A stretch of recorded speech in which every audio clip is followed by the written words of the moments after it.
Hello everyone, this is Fadi, and I'd like to welcome you back to another video of this series on the Qira'at of the Quran. Sometimes we call it Ahruf and Qira'at, and basically myself and Dr. J. Smith, who is with me here in studio, are unpacking a number of issues, controversies, and really problems with this whole narrative concerning the so-called variant text readings. Today, we are going to visit this idea of qira'at and how the qira'at were formed.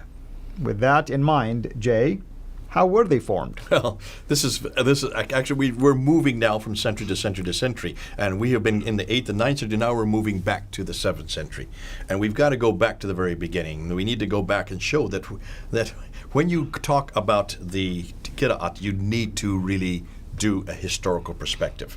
So let's go back and put up the slide, and let's look at what we know as the concern, what Muslims would claim as the 7 ahruf. Now you've said many times, what's the difference between ahruf and qira'at? It's confusing, isn't it? It is, but I think you mentioned that, if I remember correctly, that Yasser Qadi has a simplified way of looking at it. He says the ahruf were the 7 different ahruf or dialects that supposedly the Quran was revealed, versus the qira'at were the transmitted form. I have to tell you, there is like 40 different views out there. From 40 different people, each with their own opinion. That's right. And that's the difficulty that we're having. And so let's go back and let's see what the traditions tell us. And I keep bringing up the traditions. I'll be talking about that in another episode, the importance of the traditions in this whole narrative. So let's go back to the slide here. You can see it, the original 7 ahruf. This is pre-632. So this is before Muhammad had died, that Muslims assume or claim, or the traditions claim, were there at the time of Jibril. And look at the graph right next to it. You can see Muhammad there, 632. And then you see a list of what we assume are Quran. Those are actually manuscripts. Those are the manuscripts. There's Umar. He doesn't have a manuscript, so we're not sure what that is. But Zayd ibn Thabit, Ibn Masud, and then forget about Uthman right now, Ubay ibn Ka'b, Ali's manuscript, and Abu Musa. So those are 1, 2, 3, 4, 5 manuscripts that supposedly came from the companions of the Prophet. Right, and at some point I want to point something related to that, but keep going. That's the first generation. Okay? Right. Do we have any of those Qurans? These are the Sahaba, basically. The Sahaba, the companions. Do we have any of those manuscripts today? Not to our knowledge. We have references to them. For instance, you have Arthur Jeffrey, who did an excellent job collecting many of these quotations by these basically, or recitations, I should say, by these Sahaba or companions in various Islamic sources. But no manuscripts that we can look at, no manuscripts that we can hold. So let's just dispense with them for right now. Let's then look at the ones on the right. And take a look at the ones on the right, because those we supposedly do have.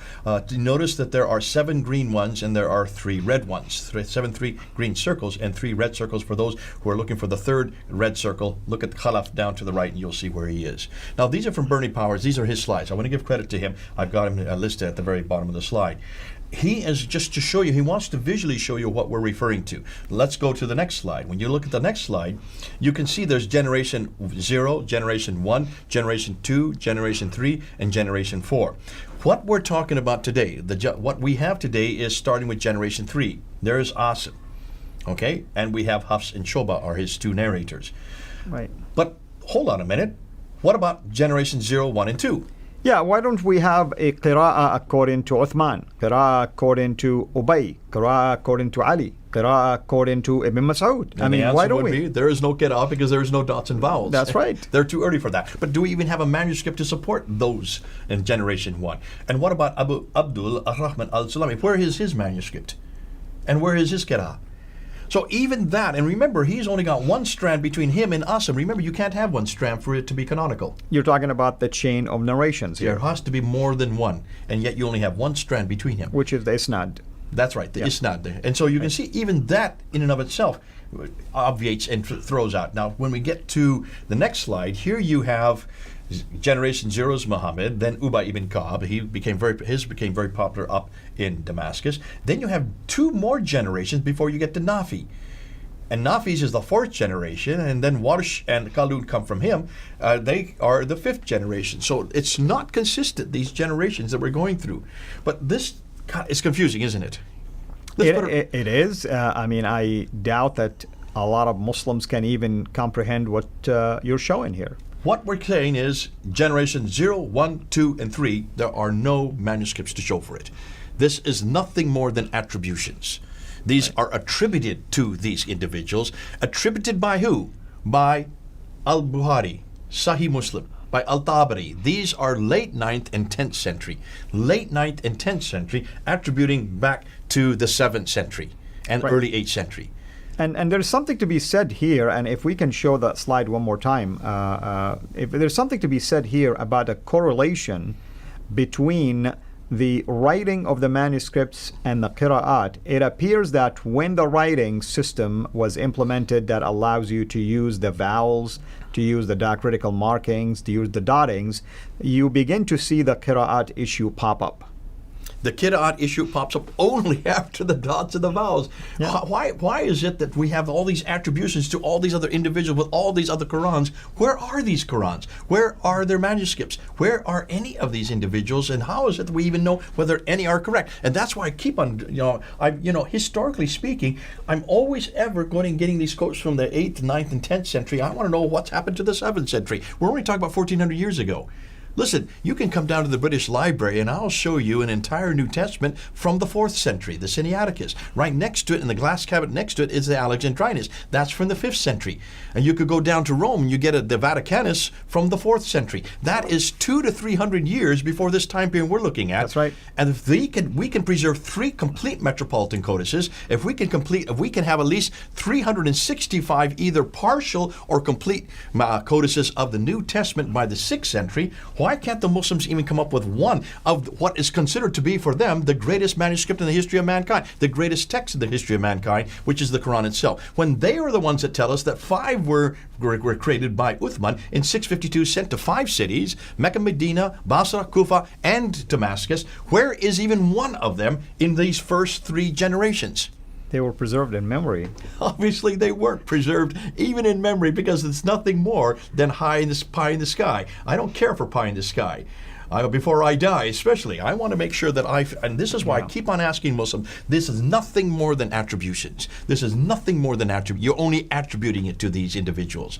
I would like to know, why is it that nobody was able to preserve something this important? Now, let's now put it on a timeline. To show you why this is important, let's go to a timeline. And I'm going to put a timeline from the 7th century. Here we are. There is Muhammad. He dies in 632. Okay, so we can put him up there next. We begin with one Quran with him, right? He receives one Quran, and he receives it between 610 and 632 when he dies. Now, however, as we're told by the traditions again, we're told this by Al-Bukhari and others, that he wanted some more. A lot of people could not understand it. So he asked Jibril to give him others. So Jibril now gives him another 6. So now we have 7 readings. So from one Quran, we now go to 7 Qurans. You see that? From 1/7, now we're up to 7 Qurans by the time he dies. So there should be 7 different Qurans or 7 different recitations. I would suggest that these must be Qurans. You can see why I'm saying they're Qurans, because what's going to happen in another 20 years. But let's go to that 20 years. So then Uthman comes around, and in 652, 20 years later, he then takes all of these other, because of what happened with Shuba, they're up in Azerbaijan, he then is told we must get it back to one Quran again. One only Quran, that's the Qurayshi Quran. So let's get rid of the 7 and put up 1 again. We're back to 1 again. So by 652, there is only 1 Quran. Now, whatever. We now know that 5 copies were sent to 5 cities. Which cities are we talking about? Let's take a look at the map there. I put the map up there. This is a map created in the 20th century, attributing it back to what they thought it looked like in the 7th century. I don't want to get into whether or not this is correct or not, but let's just look at these cities. So the first city is what they call Yathrib. Now that becomes later Medina. Right. One was sent to Mecca. So that would be the Hijaz, the central part of Arabia. One was sent to Basra. One was sent to Kufa, which is Al-Hira there, because that's the Sassanian name. It's now Kufa today. And then one was sent up to Damascus. It was called Damascus. It's still Damascus today. Why have I got black circles around those and green ones around the 2 there in the Hijaz? There's a reason for that. Can you guess? Well, it appears that those were either earlier or more common versus the one in green. No, they're corrupt. These are the corrupt copies. And The that's green why- one? Those three that are in there, those are The not- black one, okay. Remember, they had a battle on this. This is why Hudayfa came from that area, coming back, and he says, we've got to do something. We don't want to have the same thing that the Christians and Jews have. We must make sure that it comes back to the Qurayshi. So what does Uthman do? Well, he goes What do and you he mean takes is that like and returns. He replaces each one of those black ones with the a green different one. readings, basically. This is the Qurayshi. He takes out the Kufan, he takes out the Basran reading, he takes out the Damascus reading, and replaces it with the Qurayshi. Now we have 5 Qurayshi cities, 5 Qurayshi dialects. And we want to be, I want to be careful here because even you know that this is just one tradition that says 5 cities. There is others that says 4. There is other that says Yemen was included. There is other that we can count up to 9. Actually, if you want to, let me show you what the 9 are. Yeah. Basra, Baghdad, Damascus, Jerusalem, Cairo, Alexandria, Aden, Herat, and Nishapur. That's 9 cities that actually, if they're talking about every province, those 9 cities that were under his province at the time of Uthman. So if you want to just start with 5, I would say I'd like to find 9. We cannot find 9. We can't even find 5. I'd like to even find 1. Right. I'd be happy with just 1. Let's go back to the slide again. So that's what we now know from 652. Hold on a minute.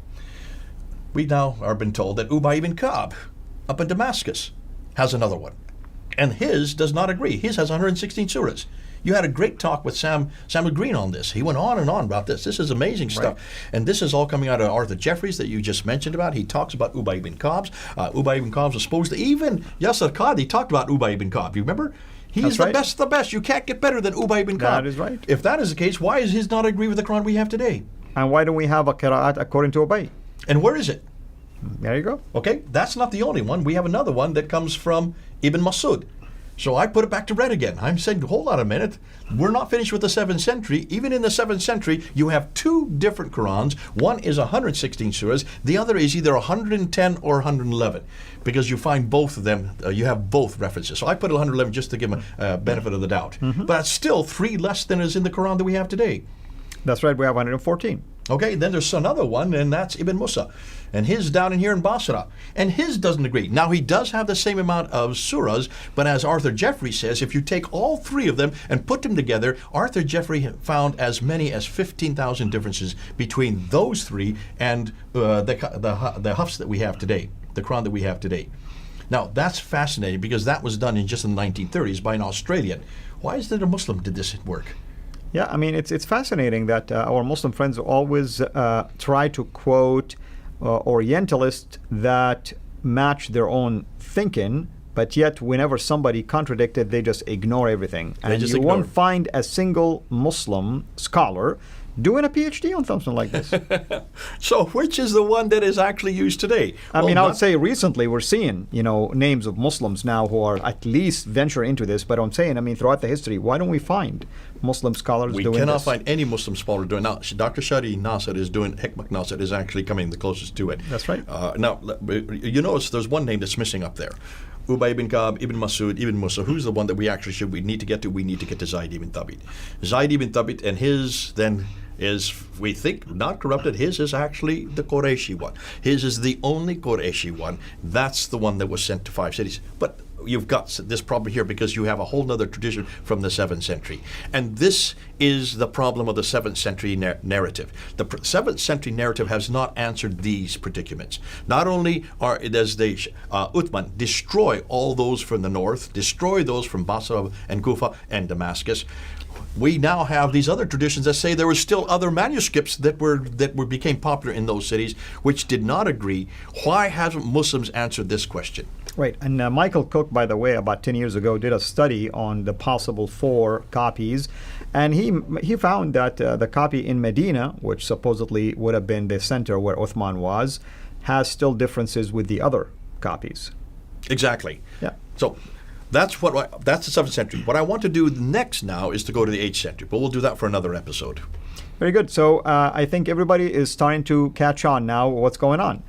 Today, what Jay did is to show you the beginning of this idea of qira'at and why the question is, we have one today, Hafs, that is considered to be the most popular or most accepted, or let's say canonized standard copy of the Quran, when we just demonstrated to you on that chart that he is not even close to the action And if you look at the chain of narration, he was third or fourth basically generation compared to the ones that were with the Prophet himself, especially scribes like Ubay and Zayd ibn Thabit and Ibn Mas'ud. So you, hopefully, folks, you can see now the problem, why it is so serious. You probably can even appreciate what Yasir Qadhi says, that there are holes in the narrative, and we're beginning to see those holes that Yasir Qadhi have alluded to.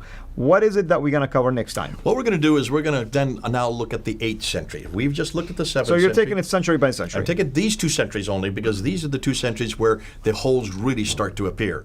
And because before we get into this whole list of get-outs that I have on the table here, which is come to the end century, I wanted to first start with the 7th century. Before we even get into the get-out problem, we've got some real problems because we're not even, non-Muslims are not still explaining how could Muhammad have received 7 recitations when he didn't even leave Mecca or Medina. Where did he get this suddenly ability to understand Kufa dialect or Basra dialect or even Damascus dialect? That's right. More than that, why is it that when Uthman comes and finally brings him from 7 back down to 1 again, why are these 5 sent to 5 cities with the understanding that they were to retain that Qurayshi dialect? That's why they were sent then. And then we also get these traditions that come up and say, well, wait, there's Ubay ibn Ka'b, there's also Ibn Mas'ud, there's Abu Musa. They were up in Basra, Kufa, and Damascus, and that's why you have the red circles up there, because those do not agree with the Qurayshi dialect. That in and of itself from the 7th century, nobody has answered yet. And then I'd like to know is, where is Ubay ibn Ka'b's codex? Where is Ibn Mas'ud's codex? Where is this codex that has only 111? Where is Ubay ibn Ka'b's that has 116? Where is Ibn Musa's codex? If they're that important, why is it suddenly they just have disappeared? And then most importantly, where is Zayd ibn Thabit's codex? I want to know where the mother lode is. I want to know where the Textus Receptus that we talk about in the Bible, I like to see where their Textus Receptus is. Now, once we have asked these questions, we're now going to go to the 8th century and ask a whole nother set of questions. That's for the next episode. Wonderful. Thank you so much. Thank you, everyone. And we look forward to seeing you, Dr. J, next time. And we ask that you tune in next time so that you can begin to watch how we're going to assess these Qira'at issue in the 8th century. Until then, have a blessed day. Thank you for watching this video. Be sure to like and subscribe to our channel CIRA International. Also, click on the bell so that you can receive notifications whenever we publish a new video or we go live. And I would like to appeal to you to consider becoming a Patreon patron by clicking on the link right below, and that way you can give towards the production of these videos. There are also other options for you on how you can give to our channel. So thank you from the bottom of my heart.